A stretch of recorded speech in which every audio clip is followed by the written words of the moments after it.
Hello, everyone. Welcome back to my channel. This is Devon here, and I'm doing another film review. This is over the critically acclaimed film that came out this weekend. Well, I should say on streaming services. One Night in Miami. It was directed by Regina King.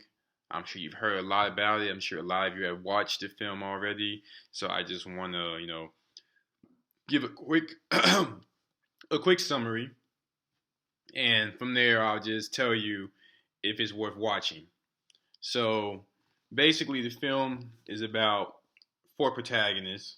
Well, really, the plot is about Malcolm X. And if you know the history of Malcolm X, you know when he started to speak out about JFK and when two brothers got killed in Los Angeles, and the Honorable Elijah Muhammad didn't want to really do anything or combat anything. He kind of started to get in trouble with the Nation of Islam. So he was thinking about branching out to make his own organization or to be more true to the definition of what a Muslim is. So what he was doing was he went to meet Cassius Clay at the time, in Miami, 1962. This is right after he beat Sonny Liston. So it was Cassius Clay, and it was Jim Brown, and it was Sam Cooke, and they all get together, in a segregated part of Miami, and he basically wanted to talk to them, and mainly Cassius Clay, he wanted to persuade to join him, but he wanted basically everyone to kind of use their platform more for the cause of social justice. So, we had, where do we go here? We had Muhammad Ali. He was played by Kingsley Ben-Adir. I don't know anything about the brother, but he did a great job acting. Then you had Jim Brown, was played by Aldous Hodge. He's played other films before. He's a prominent actor. And Sam Cooke, Leslie Odom Jr. If you've seen Hamilton, you know him from there. He was Aaron Burr, the hater that killed Hamilton. But you gotta watch that to know what I mean. And then Muhammad Ali was made by Eli Gorey.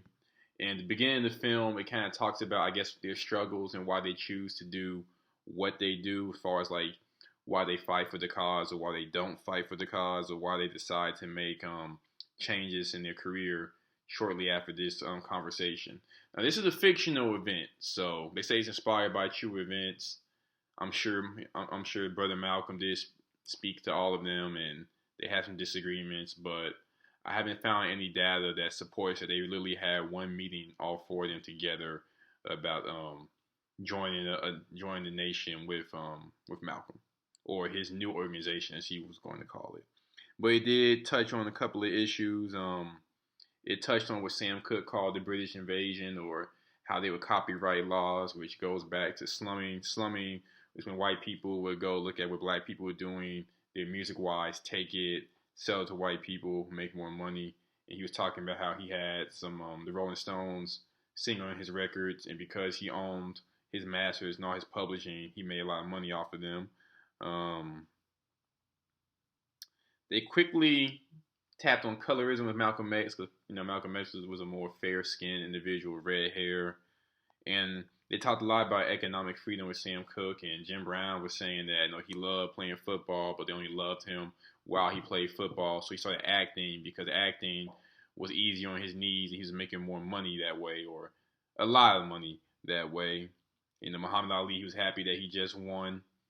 So the best thing about this film is that it humanizes the characters.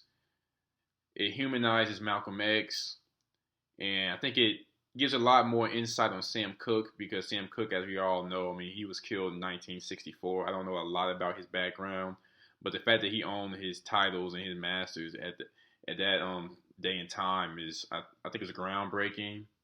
I know Ray Charles, I think, owned his masters at one point in time, but I don't know if he did that before Sam Cooke or not.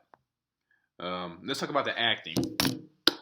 The acting was good, but I can't say the acting is great, because when you have someone like Will Smith, who's played Muhammad Ali, and had someone like Denzel Washington play Malcolm X. You're talking about two of the greatest actors of all time.